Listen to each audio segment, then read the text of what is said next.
Hello, welcome to the other 167. I am Victor from Hyderabad. Today my message is of father and father figure. Father and father figure. We have Bible verses about fathers, fatherhood, parenting, and qualities of father. Throughout the Bible, the role of fathers is extremely important. There are instructions about how to raise children. There are examples of good fathers and bad fathers. And God Himself is described as our Father in heaven. First, we talk about a Heavenly Father. God is our Father. It's in Old Testament, Isaiah 63 chapter, 16th verse. Doubtless, thou art our Father, though Abraham be ignorant of us and Israel acknowledge us not. Thou, O Lord, art our Father, our Redeemer. Thy name is from everlasting. In New Testament, it's in Galatians 4th chapter, verses 4 to 7. But when the fullness of time had come, God sent forth His Son, born of woman, born under the law, to redeem those who were under the law, so that we might receive adoption as sons. And because you are sons, God has sent the Spirit of His Son into our hearts, crying, Abba, Father. So you are no longer a slave, but a son. And if a son, then an heir through God. Now we come to the father figure. Now we talk about father, Jacob.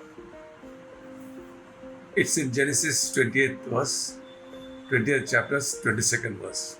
And of all that thou shalt give me, I will surely give the 10th unto thee. Jacob promised 1/10 of what all he earns. That is, Jacob followed his father Isaac and grandfather's Abraham's promise of giving 1/10 of what he earned. And Joseph was meticulous in following what was taught by Jacob. Jacob has 12 children. Joseph was his favorite, not only because he was the son of Rachel, but was the only one who obeyed and followed his rules. Remember, he brought to his father a bad report about his brothers to Jacob. That means Joseph was taught about how to keep high morals from a very young age, when he was 17 years old.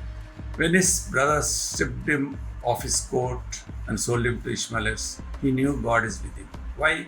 Because he was taught by Jacob. When he was sold as a slave, he believed that God is with him. He was made the overseer of Potiphar's house because he was trained by Jacob to obey. He resisted the advances of Potiphar's wife because of his father Jacob's high standards of morality. When he was accused of a crime he did not commit and jailed, he believed that God is with him. When asked by Pharaoh to explain the dream, he said, God willing. Who taught him to depend upon God? Jacob. When he was made as a second to Pharaoh, he knew it was God. Now we come to the father figure. We read in Samuel, 1 Samuel, 3rd chapter, 1st verse. Now the boy Samuel was ministering to the Lord before Eli. And word from Lord was rare in those days. Visions were infrequent. It means that men were not listening to God in those days, and God did not speak very often. We are told that prophecy was rare, so that we see the calling of Samuel as an end to God's silence. In this, we understand the setting in which the events take place. Samuel is lying down in his appointed place inside the tabernacle. Now, not that far from the Ark of Covenant, which is inside the Holy of Holies. Eli is sleeping somewhere else, not too distant for Samuel to hear when he calls. Eli's eyesight has greatly declined, so that his vision is seriously weakened. With Eli's age, weight, and eye limitations, he needs the help of a boy like Samuel. Samuel can bring Eli a drink of water to help him. It's only natural for Samuel to assume that a call late at night comes from his master Eli two times God called, and two times Samuel goes to Eli, thinking he had called him. Then Eli discerned that the Lord was calling the boy. And Eli said to Samuel, Go lie down, and it shall be, if he calls you, that you shall say, Speak, Lord, for thy servant is listening. So Samuel went and lay down his place.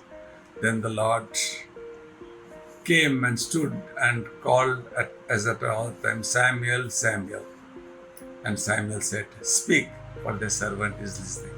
The first two times Samuel is called by God. The young lad assumed he is hearing the voice of Eli, his master. It makes sense, especially if Eli sometimes calls Samuel for assistance during the night. It is not until the third call that Eli finally grasps the situation and realizes that God is calling Samuel to reveal his word to the boy. At his instructions, Samuel responds to God when he once again calls. The above scriptures was to define the term father figure. Here, Eli was a father figure to Samuel. Eli taught Samuel on how to listen to the voice of God and how to answer. Fathers play a vital role in shaping how their children see the world and understand right and wrong. As kids mature into adults, they make their own decisions, own choices about what to do with their lives, about how to treat others and how to understand their relationship to God. Fathers get to help lay the foundation for these decisions. Likewise, father figures have a role to play. Parenting isn't the only variable in how kids turn out, though. A father can't know what specific challenges their children may encounter on the path, and he cannot control how his children will react. He can only start them on the path. You may be an uncle or a family friend. You can play the role of a father figure. Father figure are as important as a father. Cultivate to be an ideal father for your children and a father figure for your nephews, nieces, and family friends' children. Take the role of a father seriously and a father figure if need arises. God bless you.